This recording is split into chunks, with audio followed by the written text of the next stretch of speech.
guys. Hi. Welcome to a new week. Anything going on? Not really. The shockwaves continue to reverberate after the Supreme Court overturned Roe versus Wade. Outrage on one side, jubilation on the other, but in a nation already so divided, where do we go next? It's been 3 days since the top court released their controversial ruling. What's followed? Protests, violence, threats, and chaos. And progressive lawmakers who don't like the decision now vowing to impeach conservative justices, then pack the court. So how seismic of a decision was this, and how might it play out? What does it mean to play us out in the long run? Let's get into it with tonight's party panel. We've got New York Post columnist and the Spectator USA contributor, Carol Markowitz. Yes, indeed. We've got Democrat strategist, radio host, and Fox News contributor. She is in Bruin Yellow in front of Bruin Blue. Leslie Marshall, I approve, and host of the Radical with Shane Hazel podcast, and Georgia Libertarian gubernatorial candidate Shane Hazel is back. Excellent work, everyone. I'm just saying that as though we were in a time machine. Like, great job, panel. What a wonderful discussion. Let's start it. So, Carol, I'm kind of relieved that the reactions weren't as bad as they would have been. I think if this decision had come down and been a surprise, if the pump hadn't already been primed in May, do you think it would have been worse if there hadn't been the leak? Oh, absolutely. I think that leak was supposed to be bad for Republicans, but I think it actually helped a little bit because it tempered the kind of hysteria or the outrage over the decision. So I think it actually ended up helping because the conservative side was able to sort of explain that when Roe v. Wade is overturned, it would still only be a state decision. It wouldn't mean that abortion was outlawed throughout the land, and so that's a plus. And I think you can see Republicans are sort of being really quiet right now as AOC and people fill the space talking about, you know, packing the court and doing all kinds of crazy things. And they're hoping that the Democrats follow her off a cliff, which they might, because that's what Democrats do. So, Leslie, let me ask you this. As a parent, as a mom, because this is what I'm trying to figure out. Because to me, it's a bunch of different things that are being sort of lumped together as one thing. Because sex for most people is just sex. Like, it's an enjoyable thing that we're driven to do.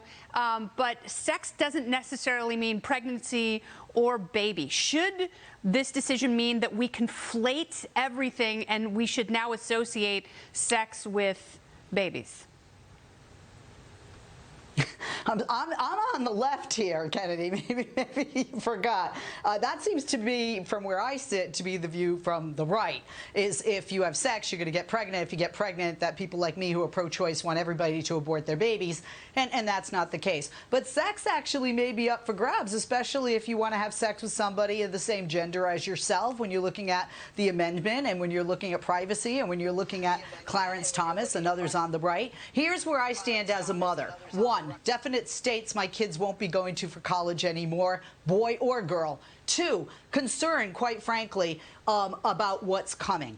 And not just 26 states and counting, but what happens if the whispers are true that Republicans they get control of the House and the Senate and then the White House 4 years from now, or sorry, 2.5 years from now. What will happen then? Because they're talking about a federal ban, and as you know, federal trumps state, and then all the people that say, you live in California, you can't get an abortion any time, that won't be the case in all of our 50 states. That concerns me. Same-sex marriage, same-sex sex, contraception, the list goes on, are concerns for me and others in my party. I thought that you would be for same-sex marriage and contraception. You're really blowing my... So you're against those? I'm for it. I am for it. I am not for that right being stripped, and that is a danger. Yeah, but it was interesting because, Leslie, I will give you that. I do think that this just goes to show how even Ruth Bader Ginsburg revealed years ago that she thought that Roe v. Wade sort of dangled on a precipice and that it was not foundational like so many people had believed. So that's one thing, but they cannot take back gay marriage and they cannot take away contraception. I will stand in the way of those two bullet trains, Shane. Hang on. No, I will not hang on because you cannot take back gay marriage and you cannot take back contraception. That toothpaste is out of the horse, Shane. Decentralization is where it's at, and this is what's going to happen. It's happened with cannabis across the country, and frankly, I'm really happy to see this starting to happen with abolition in general, where abolition has been in the hands of government absolutely a disaster. If you look at places like Chicago with the left, where they outlaw guns, it's disastrous. With the rest of the country and most places where they have gone out and done abolition with the drug war, it is an absolutely disaster. The same thing is true at the federal level with abortion. We've seen abortion in this country in terms of infanticide. 70 million plus babies have been slaughtered. The best thing we could have done was get this out of the hands of the federal government and start to decentralize it. And I think it's a very nuanced conversation that I think if we actually examined it, most people who are pro-life, if they really kind of consider that the murderers and thieves in the government thrive off of taking money and murdering people, they wouldn't put the choice of life for babies or anybody else in the hands of government. And they would also acknowledge that there is a death involved, regardless of who should be making that decision. And I do believe it is an incredibly personal decision, and it's not something that should be bandied about like a political beach ball at a Fish concert. It's much more personal than that. It's much more profound than that. And frankly, I think both sides have been incredibly irresponsible here. And you know, one of the responses that I've seen, people glamorizing it, it's offensive and it's wrong, and it's not the way we should be talking about it, regardless of how fundamentally sacred those conversations are between a woman and her doctor. Sorry, but I do believe in this case just about everybody has it wrong, and it's ended up in the wrong place. And you know, you say abolition, I say prohibition. Whenever you have prohibition, it backfires. This is what happens. And I don't think the country should be torn apart for good over abortion. But, you know, people never cease to amaze me, especially when they're incredibly emotional. More with the panel in a little bit. Oh, in a wholly unsurprising turn, celebrities are losing their minds over the Supreme Court decision to overturn Roe v. Wade. When the draft decision leaked in May, I assumed the justices would be like, JK, and launch a mulligan, but they doubled down on the super precedent and tossed the baby out with the abortion ruling. The reactions have been very predictable: marches, protest signs, some violence, death threats, and of course the threat of relocation from the perennially visible and terminally ignorant Billie Joe Armstrong put the rant in ignorant when he told the UK audience he'd be moving in with them. Watch this. America, I'm announcing my citizenship. I'm coming here. I have just had too much stupid in the world to go back to that miserable excuse for a country. That excuse for a country that made me a multi-millionaire. Billie Joe is from California, where you can terminate a pregnancy up to 24 weeks. In Great Britain, they don't exactly roll out the aborto-mat. You have 23 weeks and 6 days. That's even less than the U.S. After that, 2 doctors have to sign off on the procedure. Every state that was excited about abortion will continue to encourage the practice, and the traditionally more conservative states will revert to abortion restriction. You can live in either one of the 2 Americas, and crossing the pond never guarantees you more freedom. How do people not know this already? In Mexico, you can't get an abortion after 12 weeks. In France, you get 16 weeks, 14 in Spain. And in Italy, oh, baby, you better make up your mind quick, because you don't want a womb mate in your baby maker there. Italia only affords you 90 days. 90 days, 90 days. You don't hear too many honest comparisons from the squawkers about that. Just promises to relocate. Those promises sadly never materialize. Big Supreme Court decisions and big elections always draw the attention whores out of their obscurity caves. But even though Chelsea Handler, Cher, Barbara Streisand, Whoopi Goldberg, Bryan Cranston, and Amber Rose have all promised to move to Australia, Canada, the UK, even Jupiter, somehow we're still stuck with them. We will no doubt see more high court abortion gymnastics in the coming years. And though that will change, the empty opinions of self-important auto-fillators will stay the same. And that's the memo. Speaking of limber, musicians, pop stars, politicians, even the Kardashians all weighing in, all claiming to be shocked and horrified over the High Court's decision. Some say they're packing up and leaving. Is this 2016 all over again? Or do they actually mean it this time? The party panel is back. Carol Markowitz, Leslie Marshall, and Shane Hazel. I like people like, the Statue of Liberty is going back to France now. It's like, you can't really get an abortion that much in France. Carol? Yeah, you know, I have no quarrel with people who want to move somewhere that better represents their values. I'm in New York right now, but I very, publicly moved to Florida because I felt that it was a better place for my values to be lived. And so I get that. Go ahead and move. But the fact that they never actually do move is always really annoying. And like you said, a lot of these places that they're considering have much stricter abortion laws, and they're going to have to fly back to the U.S. to have that abortion. So awkward, all of that. I really would love to see one of them do it one day. One of them just really move to Canada, move to France, move to Britain. Do it. I want to watch you do it. Yeah. Burn your passport, Billie Joe. I so want to see it. I might send him $100, Leslie. I don't understand. You know, we say this country is great, and one of the things that makes us great is the First Amendment. But then we get on people when they exercise their First Amendment, they're angry. This is an extremely emotionally charged issue. For us to think that people weren't going to make threats like this, whether they're idle or not, or carry through with them or not. I mean, come on. He's got great music. I would love to go to a Green Day concert. And he's angry. And you know what? I think it's awesome that people can be angry, and he didn't have to suffer what the Dixie Chicks did when they were angry and they were singing at a concert. I'm pretty honest. Leslie, they're called the Chicks now. Slow your roll. But also, I am exercising my First Amendment right to say that these people are hypocrites and dingbats, and they are very, very rarely informed. That's why I don't get my news or my opinions from them. Shane? Also, he's moving to Britain that does not have the First Amendment. But that's absolutely true. They do not have a codified First Amendment. I love the Crown, but I don't think I would love to have a Bobby with his jackboot on my neck. Or maybe I would, Shane. Go ahead. I don't know. Talk is cheap, especially from an overinflated millionaire overseas. It's, I don't know, maybe letting off a little bit of steam. But as you said, you know, these people, they're not serious. They're hardly educated in any of this. And when it comes down to it, it'd be a little more sincere if they were more about all of their rights all the time and they actually followed the stuff up with action. So I don't know. Oh, yeah. Billy, I mean, better days back on the Dookie soundtrack and the rest of those. But, man, maybe stay away from, you know, renouncing your citizenship on stage overseas. No, renounce it. Go ahead. Give it up. I want to see how things go because they can't stay away. Anything to get out of taxes. Absolutely, but they can't do it, and they won't.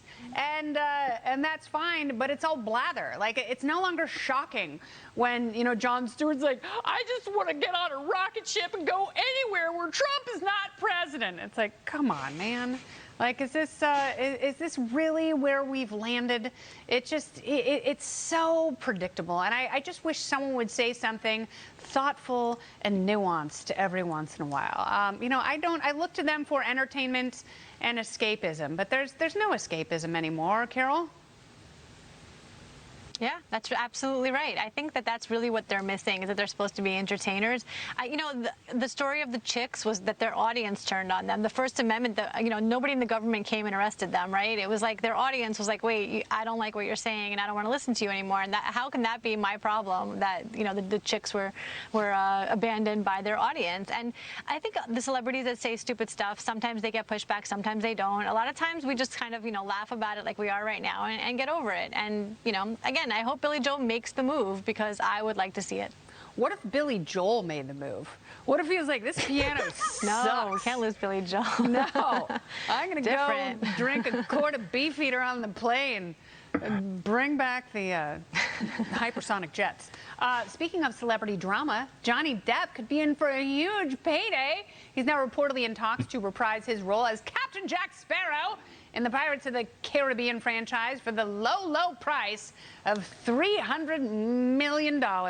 Disney initially dumped Depp from the franchise after Amber Heard accused him of abuse. But as we all know, a court ruled in Depp's favor. So is this Disney's way of apologizing for throwing him overboard?